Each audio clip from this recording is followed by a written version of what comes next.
ఈ యాకోబు పత్రిక శ్రమల గుండా, పరీక్షల గుండా, పరిశోధనల గుండా వెళ్లే వారికి వ్రాయబడిన పత్రిక. ಈ ಯಾಕೋಬನ ಬರೆದಂತಹ ಪತ್ರಿಕೆ ಶ್ರಮಗಳ ಮೂಲಕವಾಗಿ ಪರೀಕ್ಷೆಗಳ ಮೂಲಕವಾಗಿ ಹಾದು ಹೋಗುವಂತವರಿಗೆ ಬರೆದಂತ ಒಂದು ಪತ್ರಿಕೆ ಇದಾಗಿದೆ. మనము జీవించే దాని కొరకు మనము జ్ఞానం కావాలని ಸರ್ವಸಾಧಾರಣಂగా మనం అనుకుంటాం.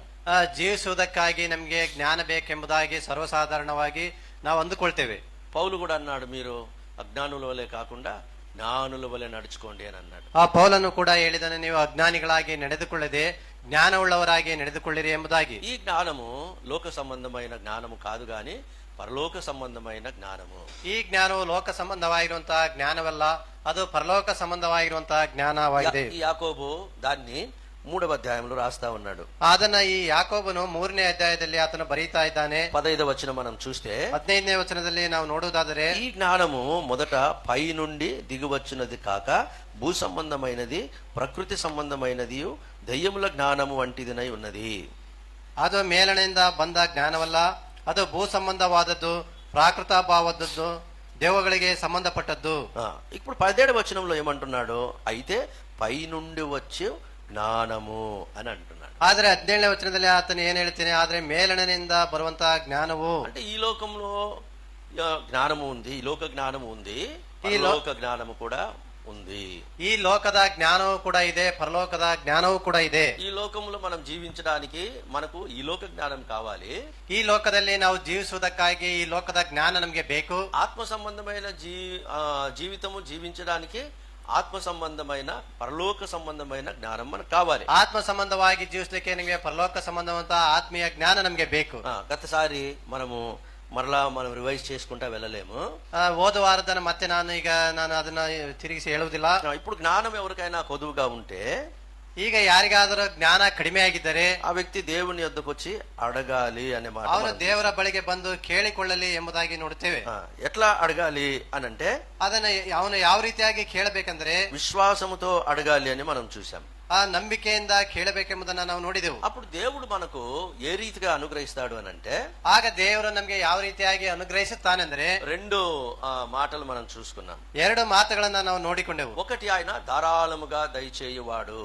ಆತನು ಒಂದು ಉದಾರ ಮನಸ್ಸಿನಿಂದ ಕೊಡುತ್ತಾನೆ ಎಂಬುದಾಗಿ ನಾವು ನೋಡಿದೆವು. రెండవదిగా ఆయన ఎవరిని కూడా గద్దింపకుండా అనుగ్రహించేవాడు. ಎರಡನೇದಾಗಿ ಆತನು ಯಾರಿಗೂ ಕೂಡ ಅಂಗಿಸದೆ ಆತನು ಕೊಡ್ತಾನೆ ಎಂಬುದಾಗಿ ನೋಡಿದೆವು. కాబట్టి మనము ఆయన యొద్దకు ధైర్యముగా మనం వెళ్ళవచ్చు. ಆದ್ದರಿಂದ ನಾವು ಆತನ ಬಳಿಗೆ ಧೈರ್ಯವಾಗಿ ಹೋಗಬಹುದು. ఆయన కూర్చున్నటువంటి ఆసనము అది కృపా ఆసనమై ఉన్నది.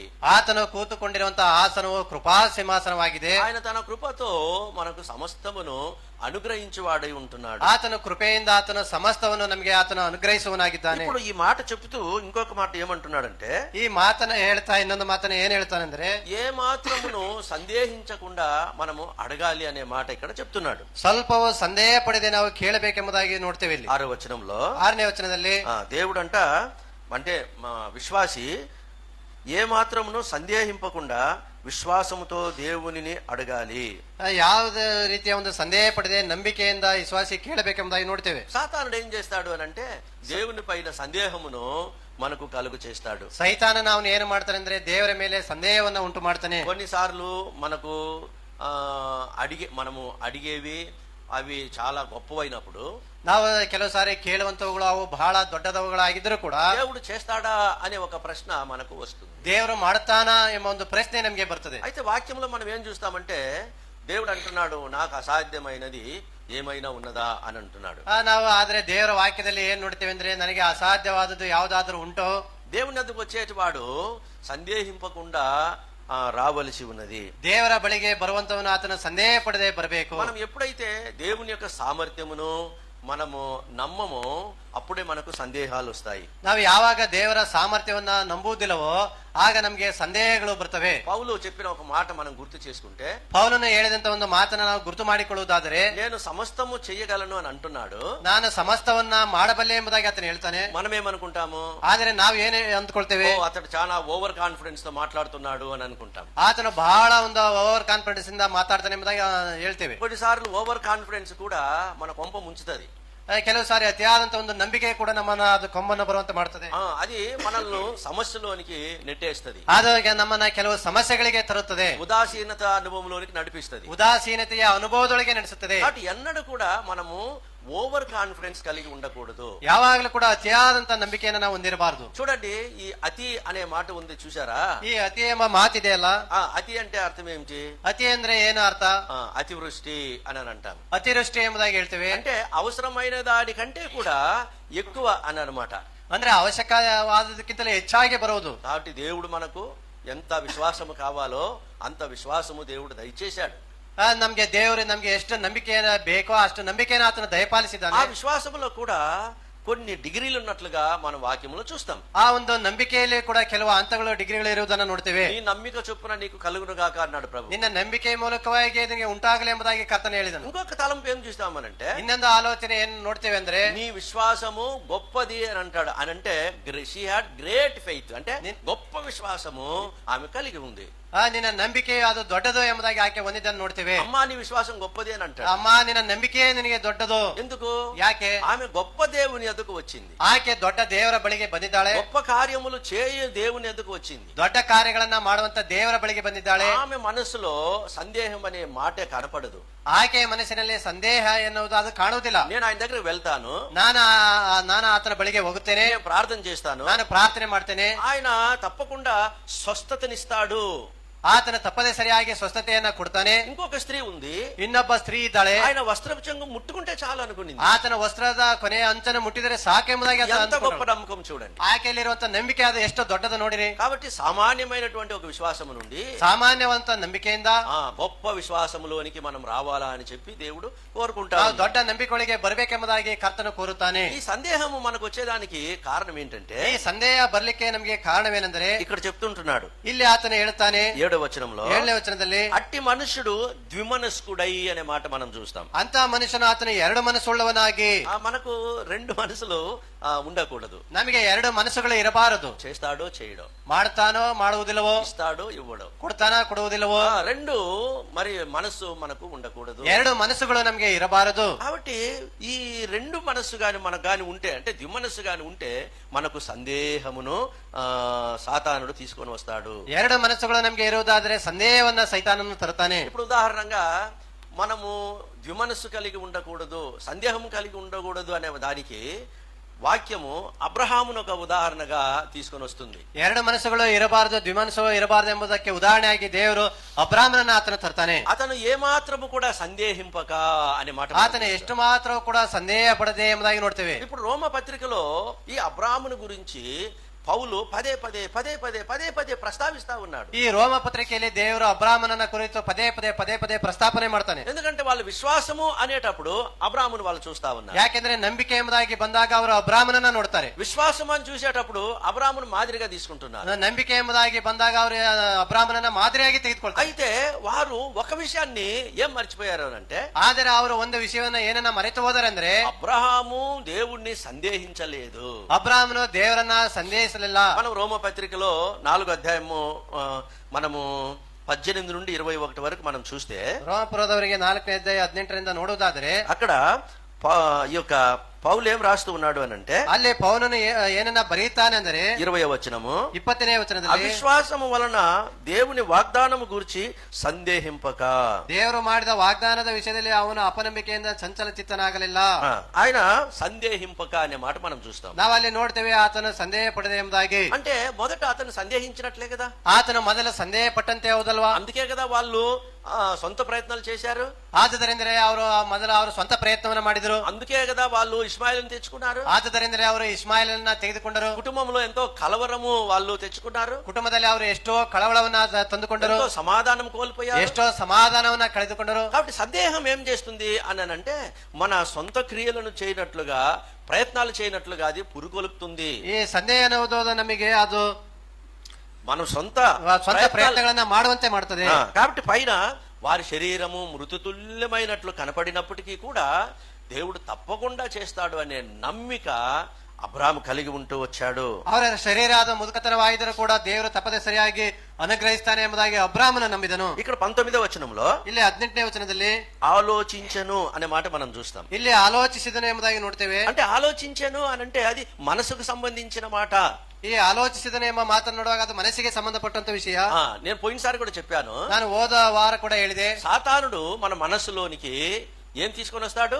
సందేహమును తీసుకొని వస్తాడు. ಸೈತಾನನ ನಮ್ಮ ಮನಸ್ಸಿನ ಒಳಗೆ ಸಂದೇಹವನ್ನ ತೆಗೆದುಕೊಂಡು ಬರ್ತಾನೆ. అవిశ్వాసపు గింజలను వాడు విత్తుతాడు. ಅವಿಶ್ವಾಸದ ಒಂದು ಬೀಜವನ್ನ ಹಾಕುತ್ತಾನೆ. కాబట్టి భక్తులు కూడా ఆరంభంలో అట్లా చేసిన వాళ్ళే, నష్టపోయిన వాళ్ళే. ಭಕ್ತರು ಕೂಡ ಆ ರೀತಿ ಆರಂಭದಲ್ಲಿ ಮಾಡಿದಂತವರೇ, ನಷ್ಟ ಹೋದಂತವರೇ. ఆరోగ్యంగా ఉన్నప్పుడు సందేహించాడు, ಆರೋಗ್ಯವಾಗಿರುವಾಗ ಸಂದೇಹ ಪಟ್ಟರು. తన శరీరంలో జీవం ఉన్నది అని అనుకున్నప్పుడు సందేహించాడు. ನಮ್ಮ ಶರೀರದಲ್ಲಿ ಜೀವ ಇದೆ ಎಂಬುದಾಗಿ ಅವರು ನಂಬಿದಾಗ ಅವರು ಸಂದೇಹ ಪಟ್ಟರು. అయితే ఇప్పుడు తన శరీరము మృతతుల్యమైనట్లుగా కనపడుతున్నప్పటికీ కూడా దేవుణ్ణి సందేహించలేదు. ಅವರಿಗೆ ಈಗ ಅವರ ಶರೀರ ಅದು ವಯಸ್ಸಾಗಿದ್ದರೂ ಕೂಡ ಸಂದೇಹ ಪಡದೆ ದೇವರಲ್ಲಿ ನಂಬಿಕೆಯನ್ನು ಇಟ್ಟರು. అంటే వాళ్ళ శరీరము పిల్లలు కనడానికి అది ఏమంటారు, అందులో లైఫ్ లేదు అనే మాట మనం చూస్తాం. ಈಗ ಅವರ ಶರೀರ ಅದು ಮಕ್ಕಳನ್ನ ಅವರು ಇರಲಿಕ್ಕೆ ಅವರಿಗೆ ಜೀವ ಇಲ್ಲ ಎಂಬುದಾಗಿ ನೋಡ್ತೀವಿ ಅದರಲ್ಲಿ.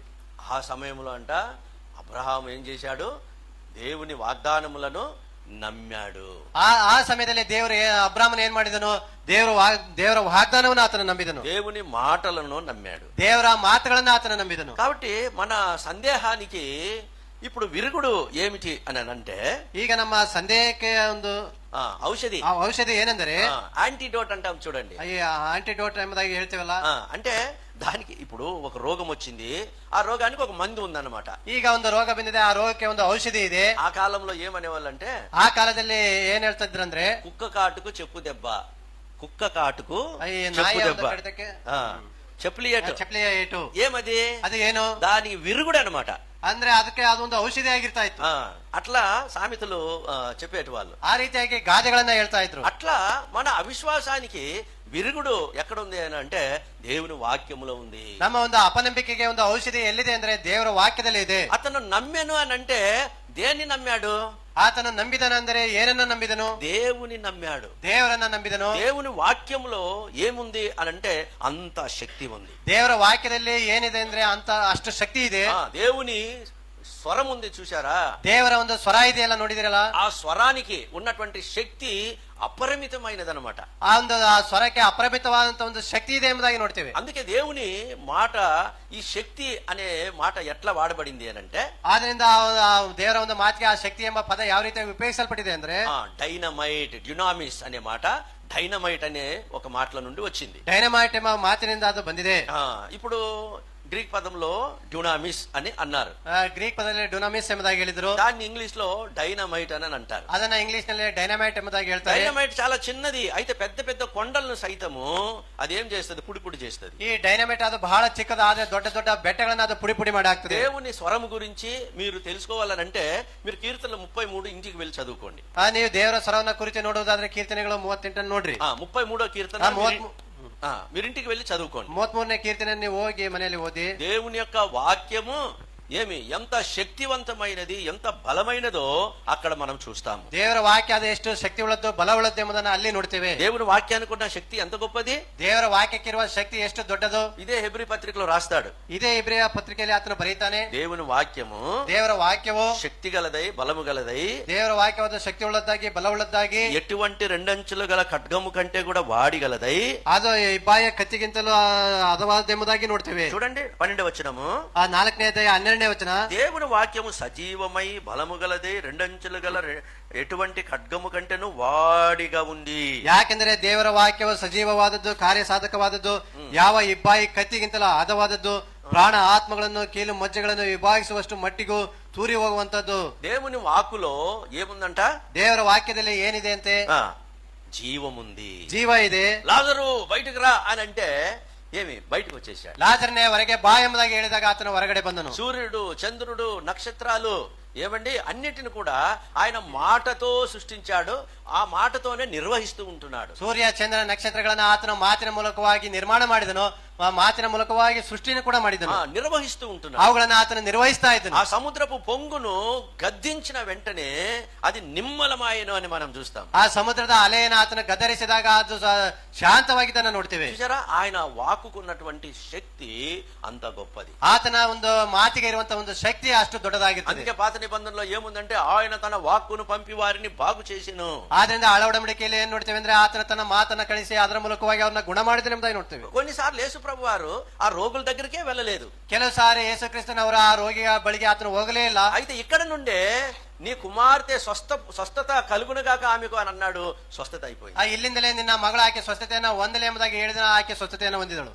ఆ శతాధిపతి అంటాడు, ಆ ಶತಾಧಿಪತಿ ಹೇಳ್ತಾನೆ, నువ్వు మాట మాత్రం చెప్పితే చాలు అని అన్నాడు. ಆ ಕರ್ತನೆ ನೀನು ಕೇವಲ ಮಾತು ಹೇಳಿದ್ರೆ ಸಾಕು ಎಂಬುದಾಗಿ ಆತನೇ, నువ్వు మాట మాత్రం చెప్తే చాలు, ನೀನು ಒಂದು ಮಾತನ್ನ ಹೇಳಿದ್ರೆ ಸಾಕು ಎಂಬುದಾಗಿ నా బిడ్డకు స్వస్థత అన్నాడు. ನನ್ನ ಒಂದು ಮಗಳಿಗೆ ಸ್ವಸ್ಥತೆ ಎಂಬುದಾಗಿ ಹೇಳ್ತಾನೆ. చూసారా, ఎక్కడ కూడా అతను సందేహించే మాటలు అతను వాడడం లేదు. ಆತನು ಎಲ್ಲಿ ಕೂಡ ಸಂದೇಹ ಪಡುವಂತ ಮಾತನ್ನ ಆತನು ಉಪಯೋಗ ಮಾಡಲಿಲ್ಲ. ఒకవేళ నీకు ఏదైనా ఒక సందేహం అనేది కానీ వస్తే దేవుని వాక్యం తెరు.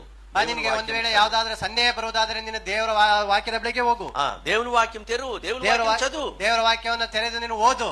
ఎన్నో సందర్భాల్లో దేవుని మహిమార్థమై చెప్తా ఉండా అనేక సందేహాలు నాకు వచ్చినప్పుడు కూడా నేను దేవుని వాక్యం దగ్గరికే వెళ్ళాను. ಎಷ್ಟೋ ಸಾರಿ ನಾನು ದೇವರ ಮಹಿಮಾರ್ಥವಾಗಿ ಹೇಳ್ತೀನಿ, ನನಗೆ ಸಂದೇಹಗಳು ಬಂದಾಗ ನಾನು ದೇವರ ವಾಕ್ಯವನ್ನು ತೆರೆದು ಓದಿದ್ದೇನೆ. దేవుని వాక్యము ద్వారానే ఆయన మాట్లాడుతూ, ఆయన ధైర్యపరుస్తూ, ఆయన బలపరుస్తూ వచ్చినట్లుగా నేను ధైర్యంగా చెప్పగలను. ಆ ದೇವರ ವಾಕ್ಯದ ಮೂಲಕವಾಗಿ ಬಲಪಡಿಸ್ತಾ ಧೈರ್ಯಪಡಿಸ್ತಾ ಇರುವುದನ್ನು ನಾನು ಎಷ್ಟೋ ಧೈರ್ಯವಾಗಿ ಹೇಳಬಲ್ಲೆ. ఇప్పుడు సమస్య ఏంటంటే చాలా మంది దేవుని వాక్యం దగ్గరికి రారు. ಈಗ ಸಮಸ್ಯೆ ಏನಂದ್ರೆ ಬಹಳ ಜನರು ಅವರು ದೇವರ ವಾಕ್ಯದ ಬಳಿಗೆ ಬರುವುದಿಲ್ಲ. సమస్య వస్తే మనుషుల దగ్గరికి వెళ్తారు. ಅವರು ಸಮಸ್ಯೆಗಳೇನಾದ್ರೂ ಬಂದ್ರೆ ಅವರು ಮನುಷ್ಯರ ಬಳಿಗೆ ಹೋಗುತ್ತಾರೆ. కొరత వస్తే మనుషుల దగ్గరికి వెళ్తారు. ಕೊರತೆಗಳು ಬಂದರೆ ಮನುಷ್ಯರ ಬಳಿಗೆ ಹೋಗುತ್ತಾರೆ. దేవుని యొద్దకు గాని మనం వచ్చినట్లయితే, ಒಂದು ವೇಳೆ ನಾವು ದೇವರ ಬಳಿಗೆ ಏನಾದ್ರೂ ಬರುವುದಾದ್ರೆ, ఆయన దేవుని యొక్క వాక్యము ద్వారా మనతో మాట్లాడి మనల్ని బలపరుస్తాడు. ದೇವರ ವಾಕ್ಯದ ಮೂಲಕವಾಗಿ ಮಾತಾಡಿ ನಮ್ಮನ್ನ ಆತನು ಬಲಪಡಿಸುತ್ತಾನೆ. కొన్నిసార్లు మనకు అర్థం కాకపోయినా మనం నమ్మాలి.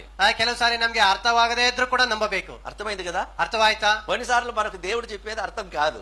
ಕೆಲವು ಸಾರಿ ದೇವರು ಹೇಳುವುದು ನಮ್ಗೆ ಅರ್ಥವಾಗುವುದಿಲ್ಲ. బయటకు తీసుకొని వచ్చి ಅಬ್ರಾಮನನ್ನ ಹೊರಗಡೆ ಕರೆದುಕೊಂಡು ಬಂದು, ఆ ఆకాశ నక్షత్రాలు ఉన్నాయి కదా, ఎంచోని అన్నాడు. ನೀನು ಅಲ್ಲಿ ಆಕಾಶದಲ್ಲಿ ನಕ್ಷತ್ರಗಳನ್ನ ನೋಡು, ನೀನು ಅವುಗಳನ್ನ ಎಣಿಸು ಎಂಬುದಾಗಿ ಹೇಳಿದ. అటువల్లే నీ సంతానమును చేస్తాను అని అన్నాడు. ಆ ರೀತಿಯಾಗಿ ನಿನ್ನ ಸಂತಾನವನ್ನು ನಾನು ಅಭಿವೃದ್ಧಿ ಮಾಡ್ತೀನಿ ಎಂಬುದಾಗಿ ಹೇಳಿದ. అబ్రాము ఆ మాటను నమ్మెను, అది అతనికి నీతి అయిందంట. ಅಬ್ರಾಮನ ಆ ಮಾತನ್ನ ನಂಬಿದನ, ಅದು ಅವನಿಗೆ ನೀತಿ ಆಯ್ತು ಎಂಬುದಾಗಿ ನೋಡ್ತೀವಿ. ఏమంట?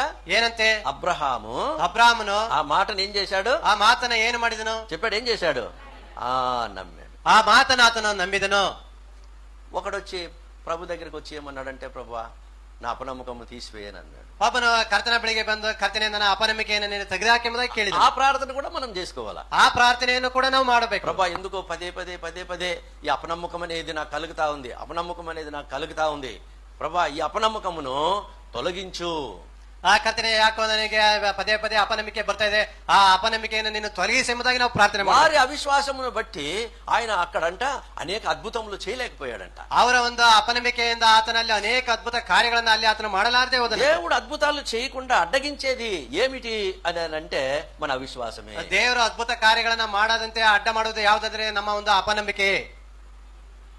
మన అపనమ్మకము ఏం చేస్తుంది అని అంటే దేవుడు అద్భుతాలను చేయకుండా అడ్డగిస్తుంది. ಈ ನಮ್ಮ ಒಂದು ಅಪನಂಬಿಕೆ ದೇವರು ಅದ್ಭುತ ಕಾರ್ಯಗಳನ್ನ ಮಾಡದಂತೆ ಅದ ಅಡ್ಡಿ ಮಾಡುತ್ತದೆ. కాబట్టి ఆ వ్యక్తి ప్రార్థన చేశాడు కదా, ప్రభువా నాలో ఉన్నటువంటి అపనమ్మకమును తొలగించు అని అతను ప్రార్థన చేశాడు. ಆ ವ್ಯಕ್ತಿ ಪ್ರಾರ್ಥನೆ ಮಾಡಿದನಲ್ಲ, ಕರ್ತನೆ ನನ್ನಲ್ಲಿರುವಂತಹ ಅಪನಂಬಿಕೆಯನ್ನು ನೀನು ತೊಲಗಿಸು ಎಂಬುದಾಗಿ. ఆ రీతిగా మనం కూడా ಆ ರೀತಿಯಾಗಿ ನಾವು ಕೂಡ, ప్రభువా నాలో ఉన్నటువంటి ఈ అపనమ్మకత్వాన్ని తొలగించు అని మనము కూడా అడిగేవారముగా ఉండాల.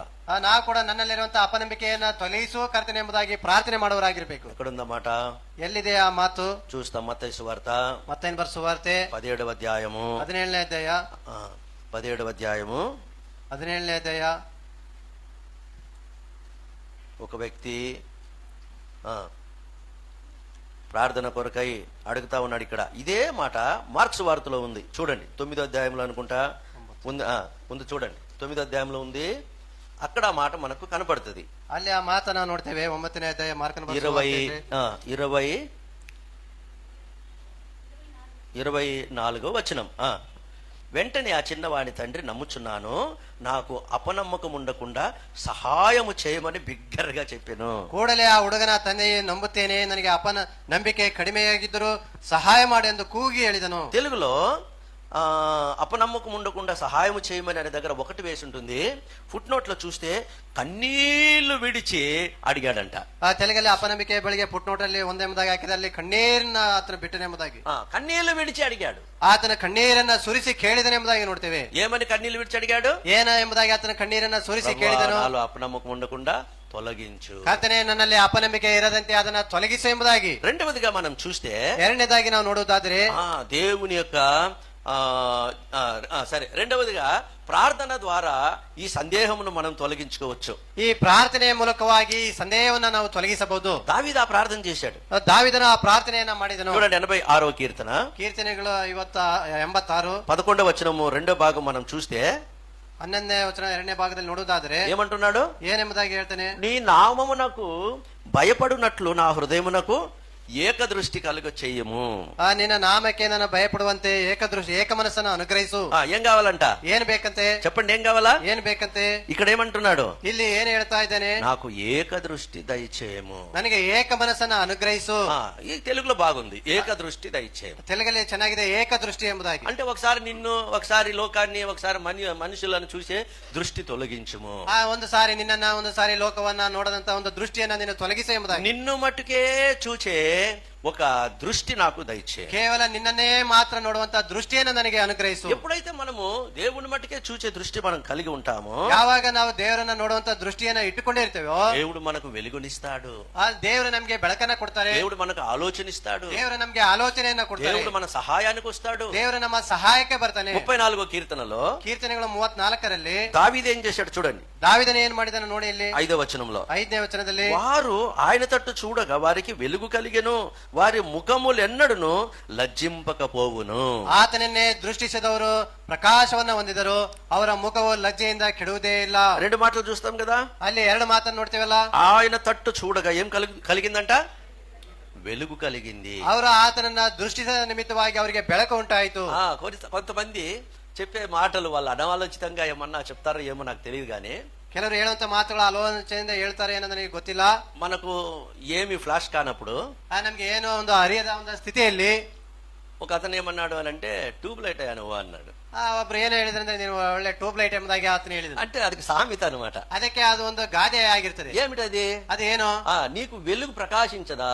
ನಿನ್ಗೆ ಬೆಳಕು ಪ್ರಕಾಶಿಸುವುದಿಲ್ವಾ? ఈ వెలుగు స్పష్టతను, క్లారిటీని చూపిస్తుంది. ಈ ಬೆಳಕು ಸ್ಪಷ್ಟತೆಯನ್ನ, ಕ್ಲಾರಿಟಿಯನ್ನ ಅದು ತೋರಿಸುತ್ತದೆ కదండి. ಹೌದಾ? వెలుగు ఏం చూపిస్తుంది? ಬೆಳಕು ಏನನ್ನ ತೋರಿಸುತ್ತದೆ? స్పష్టత అంటే అన్ని మనం చూడగలము. ಈ ಬೆಳಕು ಸ್ಪಷ್ಟತೆಯನ್ನ ತೋರಿಸುತ್ತದೆ, ಎಲ್ಲವನ್ನ ನಾವು ನೋಡ್ತೇವೆ. కొన్నిసార్లు మనం ఇంట్లో ఉంటాము, ಕೆಲವು ಸಾರಿ ನಾವು ಮನೆಯಲ್ಲಿ ಇರ್ತೇವೆ, రోజు తిరిగే ఇల్లే, ನಾವು ದಿನಾಲು ಒಂದು ಹೋಗುವಂತ ಒಂದು ಮನೆ, ఎక్కడెక్కడ ఏమేమి ఉందో తెలుసు, ಎಲ್ಲೆಲ್ಲಿ ಏನೇನು ಇಟ್ಟಿರ್ತೇವೆ ಅದು ಗೊತ್ತು. సడన్ గా కరెంట్ పోయింది, ಸಡನ್ ಆಗಿ ಕರೆಂಟ್ ಹೋಯ್ತು, అప్పుడు ఏం చేస్తాము? ಹಾಗೆ ಏನ್ ಮಾಡ್ತೇವೆ?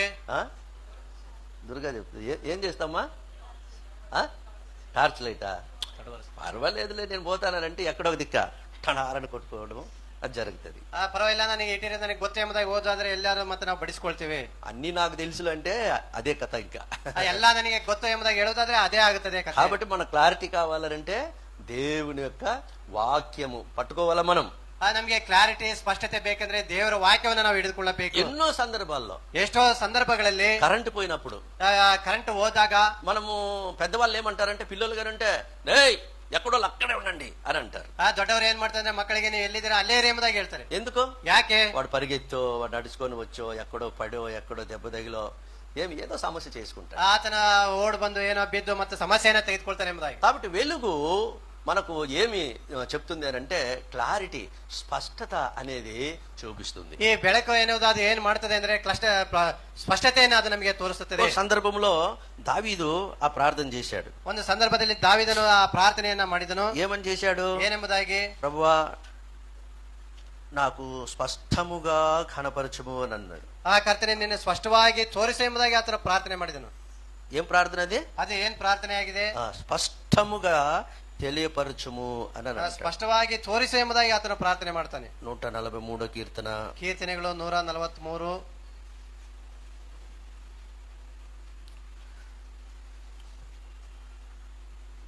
అక్కడే ఉంటుంది. ఆ వాక్యం వచ్చింది కాబట్టి ఆ రెఫరెన్స్ జ్ఞాపకం రావడంలే. ఏమంటాడు అనంటే, స్పష్టముగా నన్ను నడిపించుము అని అంటాడు. నేను బైబిల్ మార్చిన, ಸ್ಪಷ್ಟముగా నన్ను నడిపించుము అని అంటాడు. ಸ್ಪಷ್ಟವಾಗಿ ತೋರಿಸು ಎಂಬುದಾಗಿ ಆತನು ಕೇಳ್ತಾನೆ. ఎవరికైనా దొరికితే మీరు చూడండి.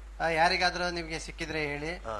దావీదు ప్రార్థన చేసుకుంటాడు. ఏమని ప్రార్థన చేసుకుంటాడంటే, దావీదను ఏನೆಂಬುದಾಗಿ ಪ್ರಾರ್ಥನೆ ಮಾಡಿಕೊಳ್ತಾನಂದ್ರೆ, స్పష్టముగా ಸ್ಪಷ್ಟವಾಗಿ నాకు చూపించుము. ನನಗೆ ತೋರಿಸು. సరే, మరలా చూపిస్తాను. ಮತ್ತೆ ಇನ್ನೊಂದು ಸಾರಿ ನಾನು ತೋರಿಸುತ್ತೇನೆ. స్పష్టత మనకు చాలా చాలా అవసరమై ఉన్నది. ಈ ಸ್ಪಷ್ಟತೆ ಅನ್ನೋದು ನಮಗೆ ಬಹಳ ಅವಶ್ಯಕತೆ ಆಗಿದೆ. సరే, ఈ స్పష్టత లేనప్పుడు ఏం జరుగుతుంది చెప్పండి?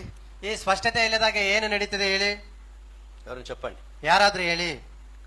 క్లారిటీ లేకపోతే ఏం జరుగుతుంది? ఈ స్పష్టత ఇల్లదే ಹೋದರೆ ఏమవుతుంది? ఇప్పుడు ఎక్కువగా మాట్లాడుకునే మాట ఏమిటి అని అంటే, నీకు క్లారిటీ లేదా అనే మాట ఎక్కువగా వాడతారు. ಈಗ ಹೆಚ್ಚಾಗಿ ನಾವು ಉಪಯೋಗ ಮಾಡುವಂತ ಮಾತೇನಿದ್ರೆ, ನಿನಗೆ ಕ್ಲಾರಿಟಿ ಇಲ್ವಾ? ఏం క్లారిటీ? ಏನ್ ಕ್ಲಾರಿಟಿ అంటే ఒక విషయం పైన నీకు అవగాహన లేదా, ಒಂದು ವಿಷಯದ ಮೇಲೆ ನಿನಗೆ ಅವಗಾಹನ ಇಲ್ವಾ, ఒక విషయం పైన నీకు స్పష్టత లేదా, ನಿನಗೆ ಒಂದು ವಿಷಯದ ಮೇಲೆ ಸ್ಪಷ್ಟತೆ ಇಲ್ಲವಾ? ఆ రీతిగా మనము దేవుని వాక్యము ద్వారా ఏమి వెలుగు పొందాలా, ఒక క్లారిటీ అనేది దేవుడు మనకు ఇచ్చేవాడుగా ఉంటున్నాడు. ಹಾಗೆ ದೇವರ ವಾಕ್ಯದ ಮೇಲೆ ನಾವು ಒಂದು ಸ್ಪಷ್ಟತೆಯನ್ನ ಹೊಂದಿರಬೇಕು. ప్రియమైనటువంటి వాళ్ళరా, దేవుని వెలుగు నాకు కలిగెను అని చెప్పేటప్పుడు, ಪ್ರಿಯವಂತ ದೇವರ ಒಂದು ಬೆಳಕು ನನಗೆ ಉಂಟಾಯ್ತು ಎಂಬುದಾಗಿ ಹೇಳುವಾಗ దాని అర్థం ఏమిటంటే, ಅದರ ಅರ್ಥವೇನೆಂದ್ರೆ, దేవుడు క్లారిటీగా నాకు అన్ని చూపించాడు, ನನಗೆ ಸ್ಪಷ್ಟವಾಗಿ ದೇವರು ಎಲ್ಲವನ್ನ ತೋರಿಸಿದ್ದಾನೆ ಎಂಬುದಾಗಿ ಅರ್ಥ. క్లారిటీకి ఆపోజిట్ వర్డ్ ఏంటంటే కన్ఫ్యూజన్. ఈ క్లారిటీಗೆ ఆపోజిట్ వర్డ్ ఏంటంటే కన్ఫ్యూజన్. ఈ రోజు ప్రపంచమంతా ఎక్కడ ఉంది, ఎట్లా ఉంది అని అంటే, ಈ ದಿನ ಪ್ರಪಂಚ ಯಾವ ರೀತಿಯಾಗಿದೆ ಅಂದ್ರೆ ಕನ್ಫ್ಯೂಷನ್ ಇಂದ ಕೂಡಿದೆ. ఎక్కడైనా మీరు చూడండి, నేను కన్ఫ్యూజన్ అంటా ఉన్నారు. ಎಲ್ಲಿ ಆದ್ರೂ ನೀವು ನೋಡಿ, ನಾನು ಕನ್ಫ್ಯೂಷನ್ ಎಂಬುದಾಗಿ ಹೇಳ್ತಾರೆ. ఏ సబ్జెక్ట్ తీసుకోవాలా? కన్ఫ్యూజన్. ಯಾವ ಸಬ್ಜೆಕ್ಟ್ ನಾನು ಆರಿಸ್ಕೊಳ್ಬೇಕು? ಕನ್ಫ್ಯೂಷನ್. ఏ కాలేజీకి పోవాలా? కన్ఫ్యూజన్. ಯಾವ ಕಾಲೇಜನ್ನ ಆರಿಸ್ಕೊಳ್ಬೇಕು ನನಗೆ ಗೊಂದಲ. ఎవరిని చేసుకోవాలా? కన్ఫ్యూజన్. ಯಾರನ್ನ ಮದುವೆ ಮಾಡಿಕೊಳ್ಬೇಕನ್ನೋದು ಅದು ಗೊಂದಲ. ఎక్కడ సైట్ తీసుకోవాలా? కన్ఫ్యూజన్. ಎಲ್ಲಿ ನಾನು ಸೈಟ್ ತೆಗೆದುಕೊಳ್ಬೇಕೆಂಬುದು ಗೊಂದಲ. అరే, ప్రపంచమే ఇప్పుడు ఎక్కడ ఉంది, ఎట్లా ఉంది అంటే కన్ఫ్యూజన్. ಈಗ ಪ್ರಪಂಚವೇ ಎಲ್ಲಿ ಯಾವ ರೀತಿಯಾಗಿದೆ ಅಂದ್ರೆ ಅದು ಗೊಂದಲದಿಂದ ಕೂಡಿದೆ. అయితే దేవుని వాక్యం దగ్గరికి వస్తే, ಆದರೆ ದೇವರ ವಾಕ್ಯದ ಬಳಿಗೆ ಬಂದಾಗ అది మనకు వెలుగునిస్తది. ಅದು ನಮ್ಗೆ ಬೆಳಕನ್ನ ಕೊಡ್ತದೆ. అంటే మనం ప్రార్థన చేసుకోవాలి. ಅಂದ್ರೆ ನಾವು ಪ್ರಾರ್ಥನೆಯನ್ನ ಮಾಡಿಕೊಳ್ಬೇಕು. యోబు అంటాడు కదా, ಯೋಬನು ಹೇಳ್ತಾನಲ್ಲ, యోబు గ్రంథంలో ಯೋಬನ ಗ್ರಂಥದಲ್ಲಿ 22వ అధ్యాయంలో 22ನೇ ಅಧ್ಯಾಯದಲ್ಲಿ 22వ అధ్యాయం 22ನೇ ಅಧ್ಯಾಯ 22వ అధ్యాయము 28వ వచనం. 22ನೇ ಅಧ್ಯಾಯ 28ನೇ ವಚನ. మరియు నీవు దేనినైనా యోచన చెయ్యగా అది నీకు స్థిరపరచబడును, నీ మార్గముల మీద వెలుగు ప్రకాశించును. ಯಾವುದನ್ನ ಸಂಕಲ್ಪಿಸಿಕೊಳ್ಳುವೆಯೋ ಅದು ನಿನಗೆ ನೆರವೇರುವುದು, ಬೆಳಕು ನಿನ್ನ మార్గಗಳಲ್ಲಿ ప్రకాశిಸುವುದು. దేవుని వెలుగు ఏం చేస్తుందంట? మన మార్గముల మీద ఏం చేస్తుందంట?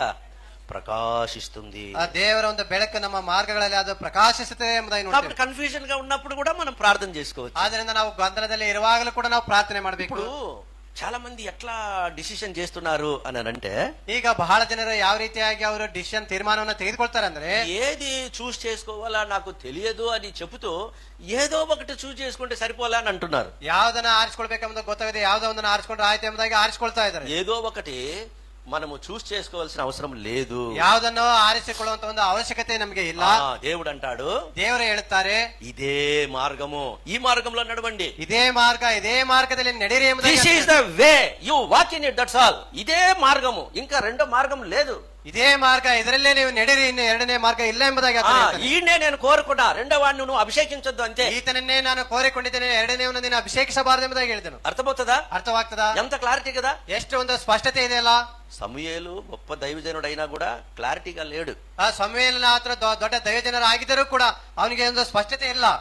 ఈడు ఎత్తుగా ఉన్నాడు, ಇವನು ಎತ್ತರವಾಗಿದ್ದಾನೆ, ఈడు పొడుగుగా ఉన్నాడు, ಈತನ ಗಿಡ್ಡವಾಗಿದ್ದಾನೆ, పొడుగుగా ఉన్నాడు, ఈడు లావుగా ఉన్నాడు, ದಪ್ಪವಾಗಿದ್ದಾನೆ, ఈడు రాజుగా అయితే సరిపోతాడు, ಈತನ ರಾಜನಾದ್ರೆ ಸರಿ ಹೋಗುತ್ತಾನೆ అని అనుకుంటా ఉన్నాడు. ಆ ರೀತಿಯಾಗಿ ಆತನ ಆಲೋಚನೆ ಮಾಡ್ತಾನೆ. వాడిని అభిషేకించడానికి పోతాడు, ఈయన అభిషేకించడానికి పోతాడు, వాడిని అభిషేకించడానికి పోతాడు, ಇವನನ್ನ ಅಭಿಷೇಕ ಮಾಡ್ಲಿಕ್ಕೆ ಹೋಗ್ತಾನೆ, ಅವನನ್ನ ಅಭಿಷೇಕ ಮಾಡ್ಲಿಕ್ಕೆ ಹೋಗ್ತಾನೆ.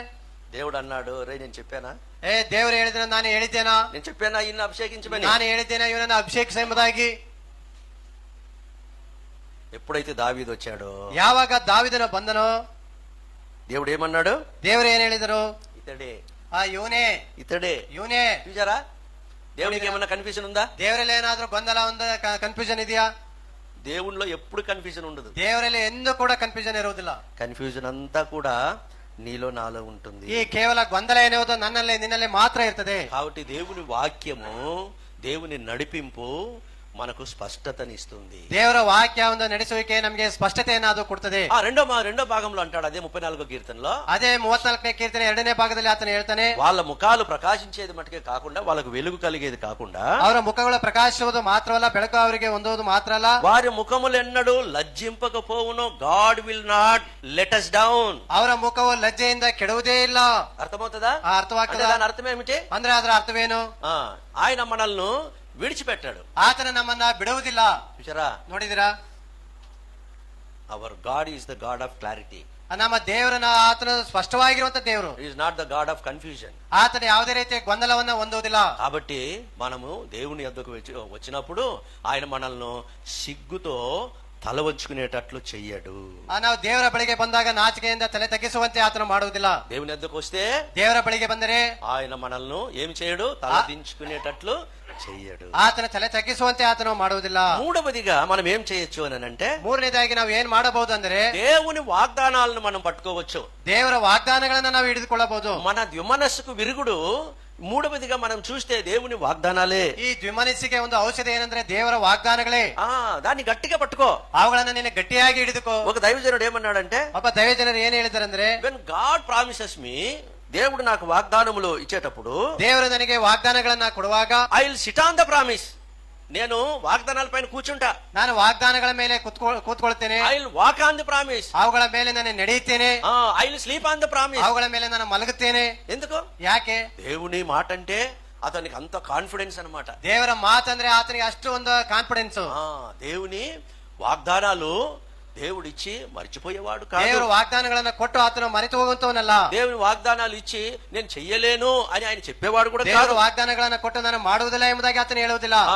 ನನಗೆ ಮಾಡಕ್ ಆಗಲ್ಲ, ನನಗೆ ಮಾಡಲಿಕ್ಕೆ ಆಗುವುದಿಲ್ಲ ಎಂಬುದಾಗಿ ಆತನು ಹೇಳಲ್ಲ. దేవుడు అట్లా చెయ్యడు. ದೇವರು ಆ ರೀತಿಯಾಗಿ ಮಾಡುವುದಿಲ್ಲ. కాబట్టి దేవుడు ఏం చేస్తాడు? ದೇವರು ಏನ್ ಮಾಡ್ತಾರೆ చెప్పండి, దేవుడు ఏం చేస్తాడు? ದೇವರು ಏನ್ ಮಾಡ್ತಾರೆ ಹೇಳಿ? మొట్టమొదటిగా ಮೊಟ್ಟಮೊದಲದಾಗಿ ఏం చూసాము? ಏನ್ ನೋಡಿದೆವು? దేవుని వాక్యం యొద్దకు రావాలి. ನಾವು ದೇವರ ವಾಕ್ಯದ ಬಳಿಗೆ ಬರಬೇಕು. మన సమస్య అంతా అంతే. ನಮ್ಮ ಸಮಸ್ಯೆ ಎಲ್ಲ ಕೂಡ ಅಷ್ಟೇ. దేవుని వాక్యం దగ్గరికి రాము. ನಾವು ದೇವರ ವಾಕ್ಯದ ಬಳಿಗೆ ಬರುವುದಿಲ್ಲ. మన సమస్య అంతా ఏమంటే, ನಮ್ಮ ಸಮಸ್ಯೆ ಎಲ್ಲ ಏನೆಂದರೆ మనం ప్రార్థన చెయ్యము. ನಾವು ಪ್ರಾರ್ಥನೆಯನ್ನ ಮಾಡುವುದಿಲ್ಲ. మన సమస్య ఏమంటే, ನಮ್ಮ ಸಮಸ್ಯೆ ಏನೆಂದರೆ మనం నమ్మము. ನಾವು ನಂಬುವುದಿಲ್ಲ. ఆ నమ్మని వాడు ఎట్లా ఉంటాడు అని అంటే, ಆ ನಮ್ಮದೇ ಇರುವಂತವನು ಯಾವ ರೀತಿಯಾಗಿ ಇರ್ತಾನೆ ಅಂದ್ರೆ, అతను సముద్రం యొద్ద అలల వంటి వాడయ్య ఉంటాడంట. ಆತನು ಸಮುದ್ರದ ಬಳಿ ಇರುವಂತಹ ಅಲೆಗಳ ಉಪಾಧಿಯಲ್ಲಿ ಇರ್ತಾನೆ. ఎట్లా ఉంటాడంట? ಆತನು ಯಾವ ರೀತಿಯಾಗಿರ್ತಾನೆ? అలలు ఎట్లా ఉంటాయి? ಅಲೆಗಳು ಯಾವ ರೀತಿಯಾಗಿರ್ತವೆ? చెప్పండి, అలలు ఎట్లా ఉంటాయి? ಅಲೆಗಳು ಯಾವ ರೀತಿಯಾಗಿರ್ತವೆ ಹೇಳಿ? సముద్రం ఎవరు చూడలేదా?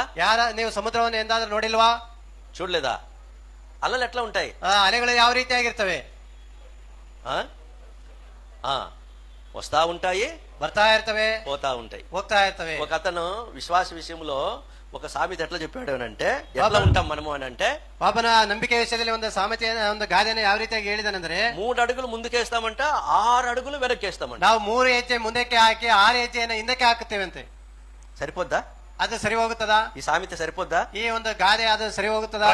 సరిపోద్ది, సరిపోద్ది. అది ಸರಿ ಹೋಗುತ್ತದೆ. ఎందుకు? ಯಾಕೆ? మన కథ అంతే. ನಮ್ಮ ಕಥೆ ಅಷ್ಟೇ ಆಗಿದೆ. 3 అడుగులు విశ్వాసంతో ముందుకేస్తాము, ನಾವು 3 ಹೆಜ್ಜೆಯನ್ನು ನಂಬಿಕೆಯಿಂದ ಮುಂದಕ್ಕೆ ಹಾಕುತ್ತೇವೆ, ఏమి కనపడదు, ಏನು ಕಾಣಿಸುವುದಿಲ್ಲ. అప్పుడు 6 ಅడుగులు వెనక్కేస్తాం. ಆಗ 6 ಹೆಜ್ಜೆ ಹಿಂದಕ್ಕೆ ಹಾಕುತ್ತೇವೆ. చూసారా? ನೋಡಿದಿರಾ? ఇది మన నిజ స్వభావం. ಇದು ನಮ್ಮ ಒಂದು ನಿಜ ಸ್ವಭಾವ, ನೈಜ ಸ್ವಭಾವ ಇದಾಗಿದೆ. కాబట్టి మనం ఏం చేయాలా? ಆದ್ರಿಂದ ನಾವೇನ್ ಮಾಡಬೇಕು? ఏం చేయాలా? ಏನ್ ಮಾಡಬೇಕು? వెనకకు తిరిగే మాటే లేదు. ನಾವು ಹಿಂದಕ್ಕೆ ತಿರುಗುವಂತ ಮಾತೇ ಇಲ್ಲ. ఏం చేయాలా? ನಾವು ಏನ್ ಮಾಡಬೇಕು? మనం ముందుకు వెళుతూనే ఉండాలి. ನಾವು ముందಕ್ಕೆ ಹೋಗುತ್ತಲೇ ಇರಬೇಕು. కాబట్టి దిమనస్సు కలిగినటువంటి వాడు దేవుడి నుండి ఏమి కూడా పొందుకోలేడు. 2 ಮನಸ್ಸುಳ್ಳಂತವನು ದೇವರಿಂದ ಏನನ್ನು ಕೂಡ ಆತನು ಹೊಂದಲಿಕ್ಕೆ ಆಗುವುದಿಲ್ಲ. అది ఇక్కడ యాకోబు చెప్పేది. ಅದೇ ಇಲ್ಲಿ ಆ ಯಾಕೋಬನು ಬರೆಯುವಂತದಾಗಿದೆ.